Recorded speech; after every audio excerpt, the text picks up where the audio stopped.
तर मैत्रिणींनो, आषाढ महिना लागला की सगळ्यांची लगबग चालू होते तळणीचे पदार्थ बनवायला। अशी प्रथाच आहे की आषाढ महिन्यात तळणीचे पदार्थ खातात। कोणी गव्हाच्या कापण्या करतं, कोणी आळू वड्या, कोणी जे मे महिन्यात बनवलेले असतात पापड कुरड्या हे तळतात। हे असे वेगवेगळ्या रीती आहेत आपल्या। तर आज मी बनवले आहेत हे गव्हाचे आणि गुळाच्या कापण्या बनवल्या आहेत। तर आपण बघूया त्याची पुढे कृती कशी काय आहे।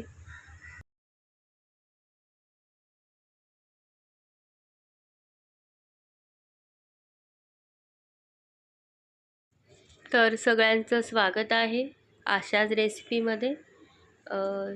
आज मी आज रेसिपी दाखवणार आहे तुम्हाला। तर तुम्ही माझ्या चॅनलवर नवीन असाल तर सबस्क्राईब करा आणि माझी जर ही रेसिपी आवडली तर लाईक करा आणि कमेंट पण करा। चला तर मग बघूया।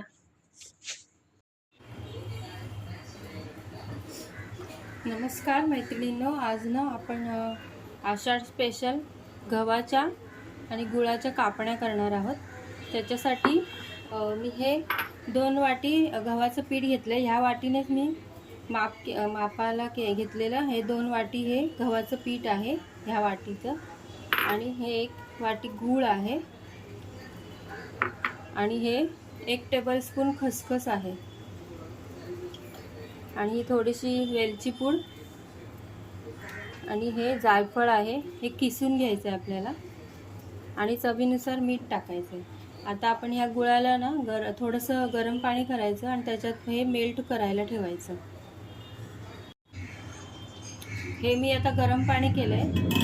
मी ह्याच वाटीने 1 वाटी ही गरम पाणी घेतलेलं मी आणि आता हे गरम पाणी झालंय। आता हे मी गूळ टाकणार आहे ह्याच्यामध्ये। हा मेल्ट करून घेणार आहे गूळ।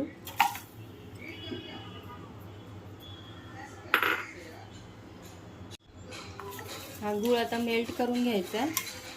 पाणी जर तुम्हाला कमी वाटलं तर परत गरम करून थोडं टाकू शकता। पण काय माहिती हे पीठ आहे ना आपल्याला घट्टच मळायचं आहे, पातळ नाही मळायचं आहे। कारण आपल्याला कापण्या अशा खुसखुशीत करायच्यात आणि ह्याच्यात गरम पाणी गरम तेलाचं मोहनही टाकायचं आहे आपल्याला पिठात। तर मी ते दाखवते नंतर किती तेल घ्यायचं आहे ते। आता हा आपण गुळच वितळून घेऊया आधी। आता आपल्याला हे माझ्याकडे ही अशी छोटी पळी आहे। ही 2 पळी तेल घ्यायचे, गरम करायचे, मोहन टाकायला आपल्याला ह्याच्यात। हे चांगलं कडकडीत गरम करायचं आणि मगाशी मी रवा दाखवायचंच माझं राहिलेलं, तर मी हा अर्धा कप रवा घेतलाय। 2 वाटी बेसनासाठी अर्धा कप रवा।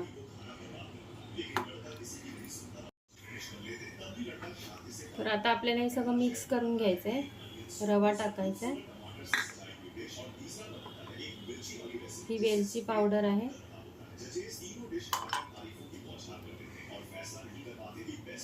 आणि चवीनुसार थोडंसं किंचित मीठ। गोडामध्ये मीठ टाकलं की चांगलं लागतं। आणि हा जायफळ आहे तो मी किसून घेणार आहे आणि हे खसखस आहे ते आपण वरती लावायचं आहे ते आपल्याला, त्याच्यासाठी घेतलं। आता आपण हे जायफळ किसून घेऊया ह्याच्यात।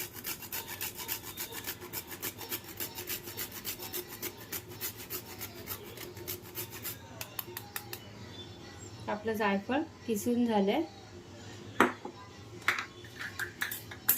आता आपण ह्याच्यात हे तेलाचं मोहन आपण जे गरम केलेलं ते टाकायचं।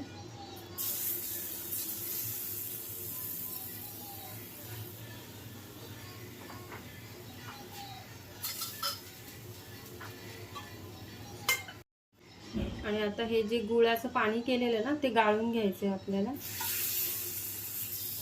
हे एकदम नाही ओतायचं, थोडं थोडंच ओतूया आपण। आता आपण मिक्स करूया हे आणि सावकाश करायचं। तेल आपण गरम टाकले ना त्याच्यामुळे बघायचं आधी गरम आहे का खूप।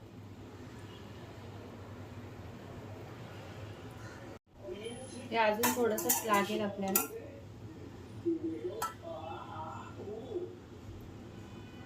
एवढंच उरलं आहे आता हे. आता हे मी मळून घेते.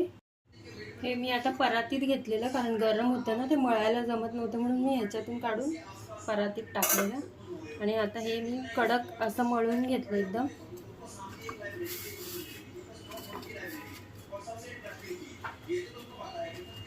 एकदम कडक आहे, जास्त नरम नाही करायचं असं.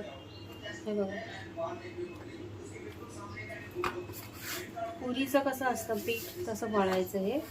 आणि रवा टाकल्यामुळे तर रवा फुगेल आणि चांगले खुसखुशीत होतील. आणि मग लाटताना वरतून हे खसखस लावायचे. मी आता हे झाकून ठेवणार आहे अर्धा तास तरी. हे मी असंच ठेवणार आहे झाकून. आणि त्याच्यानंतर मग हे बनवणार आहे मी कापण्या. हे आता पीठ रेडी आहे. आता आपण ह्याची पोळी लाटून घ्यायची.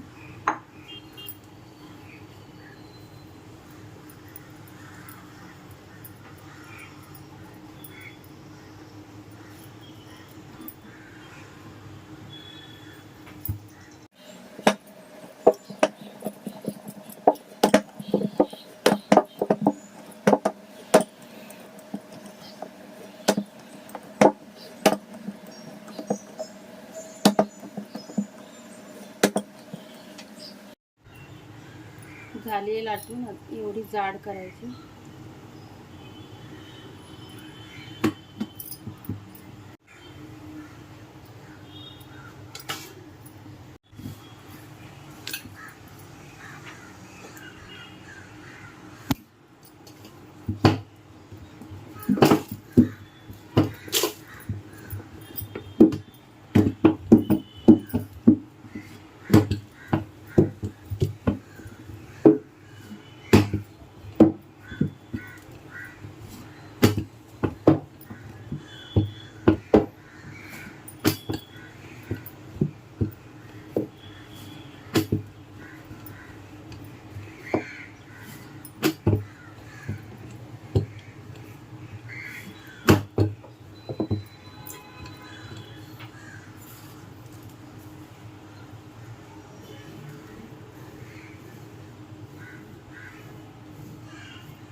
आता हे सगळे आपले लाटून कापून झाले.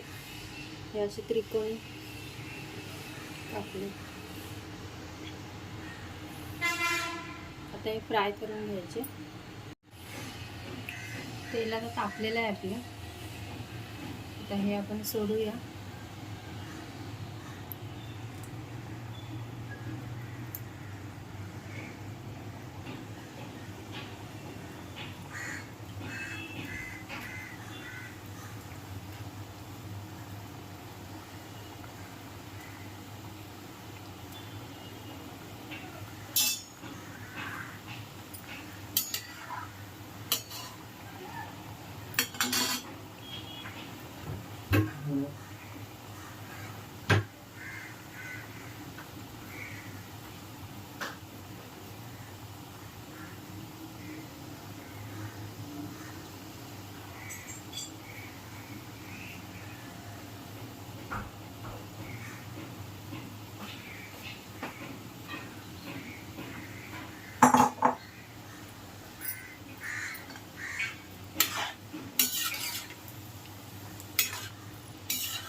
आता हे काढून घेऊया आपण. तळून झालंय.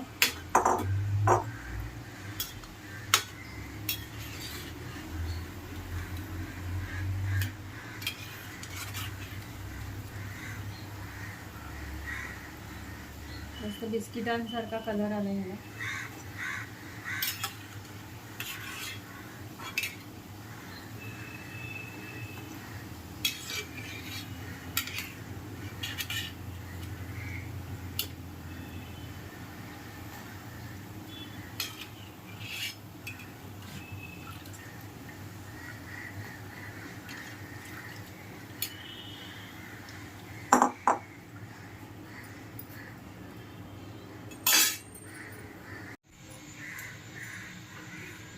तर तळून झाल्यात आपल्या या सगळ्या गव्हाच्या कापण्या. आषाढ स्पेशल. आषाढ महिना लागला की सगळेजण तळणीचे पदार्थ बनवतात. तर मीही बनवल्या गव्हाच्या आणि गुळाच्या कापण्या. कशा बिस्किटांसारख्या दिसत आहेत. खायला पण खूप छान लागतात. हे बघा आतून.